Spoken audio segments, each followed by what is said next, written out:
السلام عليكم ورحمة الله وبركاته. كل سنة وانتم طيبين ويعود علينا وعليكم الأيام بخير. النهاردة ليلة النصف من شعبان، وخلاص 15 يوم رمضان يجي.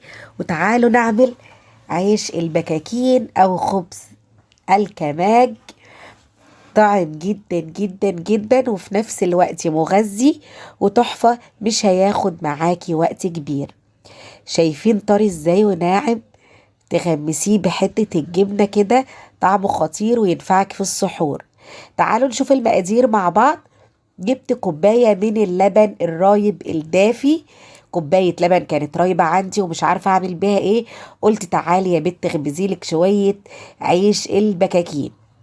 نزلت بكوباية دافية من اللبن الرايب، كوباية من المية الدافية، كيس من الخميرة، 3 معالق من السكر، رشة من الملح، ودوبت الخميرة كده ومعلقة صغيرة من الخل، ودوبتهم كويس وغطيتهم بالفوطة علشان اختبر الخميرة بتاعتي هي نشطة ولا لا. طلعت زي الفل ونشطة وعملت فقاقيع من على الوش. جبت المنخل بتاعي وهنخل فيه بقى الدقيق على حسب ما العجين يربط معاكي، لان بيختلف من نوعية الدقيق. هنا انا استهلكت 6 من الكوب الدقيق اللي هي كوباية الشاي اللي بتشربي فيها الشاي. نزلت ب6 كوبايات من الدقيق المنخولين وبدأت ان انا اعجن العجينة بتاعتي، بس سبت كوباية كده على جنب، ما نزلتش بالدقيق كله علشان لما تلزق معايا اروح نازلة بالدقيق شوية شوية زي ما انتوا شايفين كده، لحد ما تحسي ان العجينة ربطت معاكي وبقت زي الفل. عيش البكاكين او عيش الكماج هو عيش فلاحي بس طعمه خطير، انا اول مرة اجربه. جميل جدا جدا جدا، والعجينة في نفس الوقت مغذية معاكي.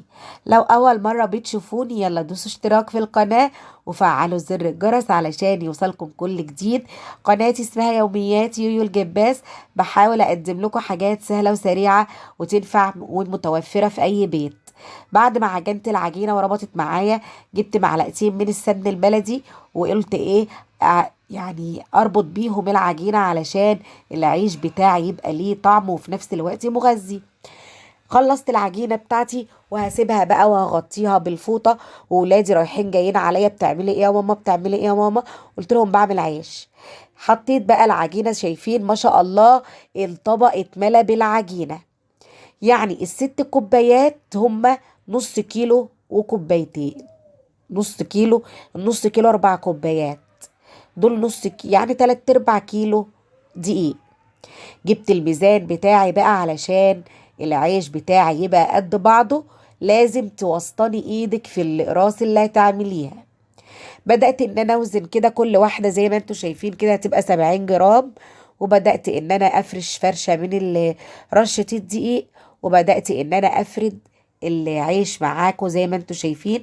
هيبقى معايا بالسمك يعني سمكه حوالي كده نص سنتي. بدأت ان انا افرد العجينة بتاعتي واقرصها، وبعد كده احطها على الصينية. وكنت مسخنة الفرن بتاعي من قبليها على درجة 200.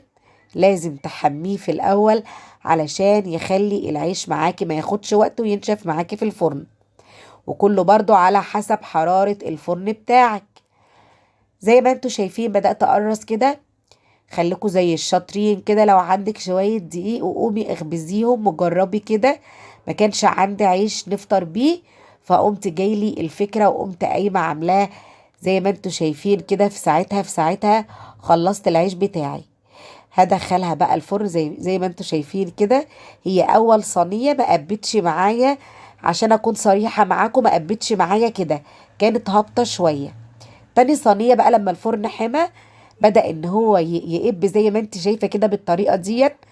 كان شكله تحفة، وبارك الله في البيت اللي بيبقى فيه خبيز. زي ما انتوا شايفين خلصت العيش زي ما انتوا شايفين بالطريقة دي، شكل يفتح النفس، ريحته كانت قلب الدنيا.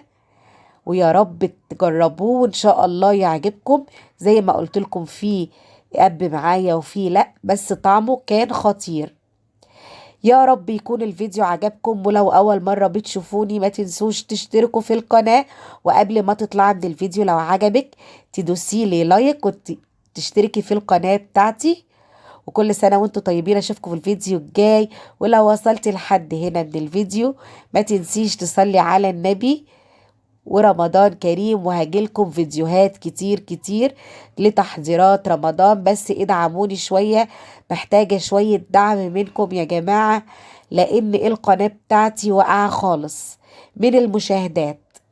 فأتمنى اللي يتفرج على الفيديو بتاعي ويعجبه ما ينساش يطلع من الفيديو ويدوس لي لايك ويشترك في القناة لو ما اشتركش. اشوفكم الفيديو الجاي. السلام عليكم ورحمة الله وبركاته. باي باي.